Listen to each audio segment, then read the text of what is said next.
Queridos irmãos em Cristo, o quarto domingo da Páscoa é tradicionalmente o domingo do Bom Pastor. A imagem do pastor é uma imagem que eventualmente nós, na vida contemporânea, não tínhamos muita proximidade. Temos uma ideia, temos alguma referência, mas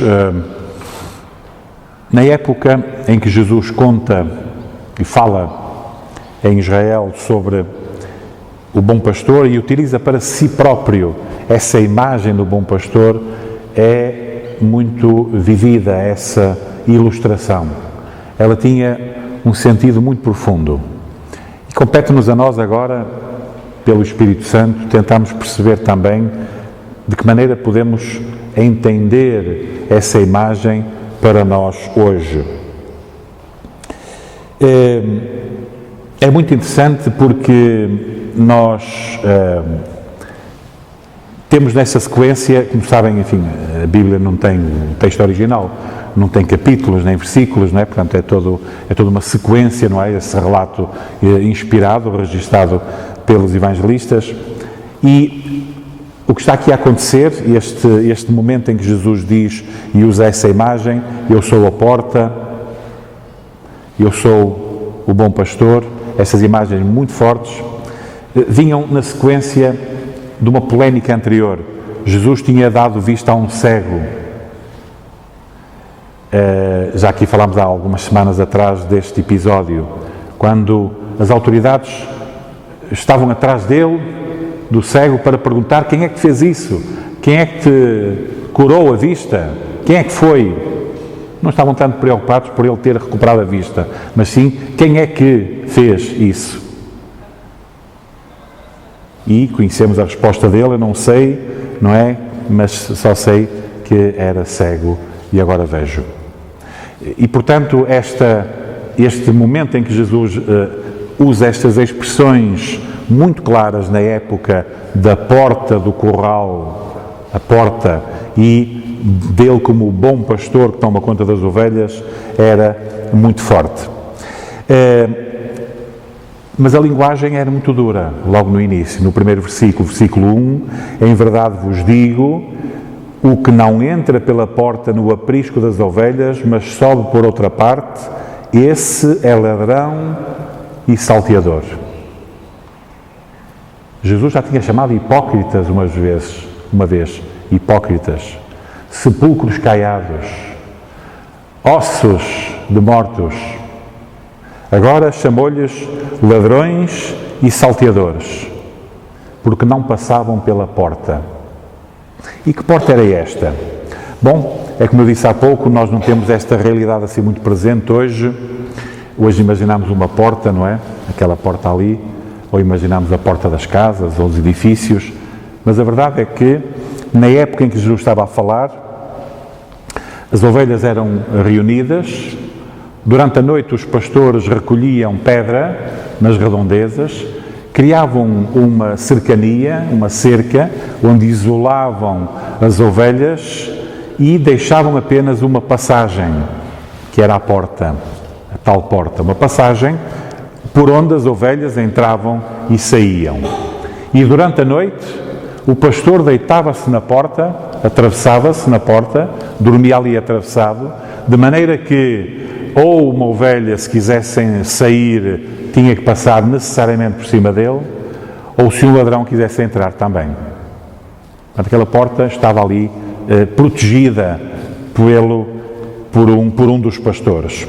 E esse era o pastor que, no fundo, fechava aquele cerco, aquela cercania, e dava o sentido pleno àquela proteção que era dada às ovelhas. E, portanto, Jesus usa essa expressão para dizer quem é o verdadeiro pastor. Quem entra, aquele, porém, que entra pela porta, esse é o pastor das ovelhas. E as ovelhas têm características na relação com o pastor que Jesus explica. As ovelhas ouvem a sua voz e ele chama pelo nome as suas próprias ovelhas e as conduz para fora. As ovelhas, portanto, reconhecem a voz do pastor e seguem a voz do pastor. De modo nenhum seguirão o estranho, se for outra voz. Se for outra voz, não seguem. As ovelhas não seguem. Antes fugirão dele, porque não conhecem a voz dos estranhos. Isto é uma parábola que Jesus contou, usando justamente a porta, o pastor das ovelhas, a voz. Tudo isto é explicado pelo próprio Jesus. E que diz claramente, no versículo 7, eu sou a porta das ovelhas. Em verdade vos digo, eu sou a porta das ovelhas. É por Cristo que nós entramos na igreja. Nós já aqui falámos que o sentido de igreja, muitos imaginam que a igreja é isto, não é? Que é assim um edifício, outros imaginam que é assim um organismo de poder, que tem um líder, não é? Aí que é uma espécie de presidente da igreja a nível mundial. Isso não existe. Isso são poderes humanos. São poderes humanos sem qualquer autoridade meramente humana. O pastor da Igreja de Cristo na Terra, o supremo pastor de Cristo na Terra, é o próprio Cristo. Não há outro. Não há nenhum representante de Cristo na Terra. É o próprio Cristo, que prometeu aos discípulos, diz, e eu estarei convosco até à consumação dos séculos. Eu estarei convosco até à consumação dos séculos. Já pensaram bem que Cristo está aqui conosco? Nós achamos que não é? Olhamos assim à volta e não está. Mas Cristo prometeu. E já vimos há bocado que a promessa de Cristo, promessa de Deus, não é para duvidar. Cristo está aqui conosco. E Ele é que é o verdadeiro pastor. Ao entrarmos na igreja, nós entramos na igreja pela porta que é Cristo. E é por Cristo que nós estamos na igreja. Porque a igreja é Cristo. E só há igreja por causa de Cristo. Então Cristo é a porta da entrada, Cristo é o centro, Cristo é o altar, Cristo é o sacramento do seu corpo e sangue, que nós comungamos sempre. Cristo está no meio de nós. E isto é o aprisco. Nós estamos aqui dentro, não é? Neste aprisco, nós, ovelhas de Deus, não é? Estamos aqui por causa de Cristo. Eu sou a porta das ovelhas. Versículo 8, todos quantos vieram antes de mim são ladrões e salteadores, mas as ovelhas não lhes deram ouvidos. Eu sou a porta, se alguém entrar por mim, será salvo. Entrará e sairá e achará pastagem. O Senhor é o meu pastor, nada me faltará. Faz-me deitar em pastos verdejantes. Então nós, de facto, alimentamo-nos de Cristo, não é? Na ceia alimentamos-nos de Cristo. O sacramento está presente.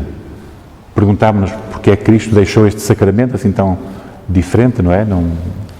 Nenhuma imaginação humana se lembraria disto. Foi o próprio Deus que deixou pão e vinho, juntamente com o seu corpo e sangue, para que Cristo esteja realmente presente na ceia. E, portanto, nós temos a certeza de que temos alimento. Temos a certeza de que temos alimento. O alimento aguenta-se, semana após semana, nós vamos nos alimentando, nós vamos participando do corpo e do sangue de Cristo, na participação do sacramento, nós vamos alimentando lendo a Palavra de Deus, nós vamos alimentando orando uns pelos outros, nós vamos alimentando nesta vida em comunhão, que é a vida da Igreja. O bom pastor dá a vida pelas ovelhas. E foi esta a entrega, quando Jesus conclui nesta passagem, eu sou o bom pastor dá a vida pelas ovelhas, foi justamente por causa de Jesus, o nosso bom pastor, o bispo das nossas almas. Bispo neste sentido, hoje o termo tem outro sentido, mas bispo aqui significa na Escritura aquele que superintende às nossas almas. Assim um termo estranho. É aquele que acompanha as nossas almas. É aquele que vê se está tudo bem conosco. Se a nossa alma está bem, é o bispo das nossas almas. É neste sentido. Aquele que acompanha sempre. E pastor tem esse sentido porque acompanha todas as ovelhas, conhece-as pelo nome, e se alguma se perde, o que é que faz? Vai atrás dela, para que não se perca, para recuperá-la sempre. Então o Cristo bom pastor é das imagens mais fortes da fé cristã. É uma das imagens mais reconfortantes para o nosso coração. Saber que o nosso Deus não é um Deus qualquer, que exige sacrifícios, que exige que andemos a pé para aqui e para acolá, para nada. Mas é um Deus que fez tudo o que era preciso ter sido feito. Morreu por nós, deu a sua vida por nós, para cumprir a vontade da Santíssima Trindade. E é exatamente esse Jesus Cristo que é o nosso bom pastor. Aquele em que nós podemos confiar, que nos alimenta, que não nos deixa passar fome, que nos dá esperança de que esta vida é apenas uma passagem para a verdadeira vida eterna, onde Ele está sentado à direita do Pai e para onde nós caminhamos cheios de esperança nessa eternidade. O bom pastor dá a vida pelas ovelhas. Queridos irmãos em Cristo, vamos hoje alimentar-nos novamente do seu corpo e sangue. E isso é-nos permitido porque justamente Deus, em Cristo, morreu por nós. Deus, em Cristo, morreu por nós e morreu verdadeiramente por nós, mas ressuscitou também verdadeiramente, efetivamente, realmente por nós, para a nossa justificação. E justificados pela fé, temos paz com Deus. Podemos viver tranquilos, podemos viver confiantes, podemos viver nessa tranquila esperança que é a vida eterna que nos foi adquirida pelo nosso bom pastor. Em nome de Jesus. Amém.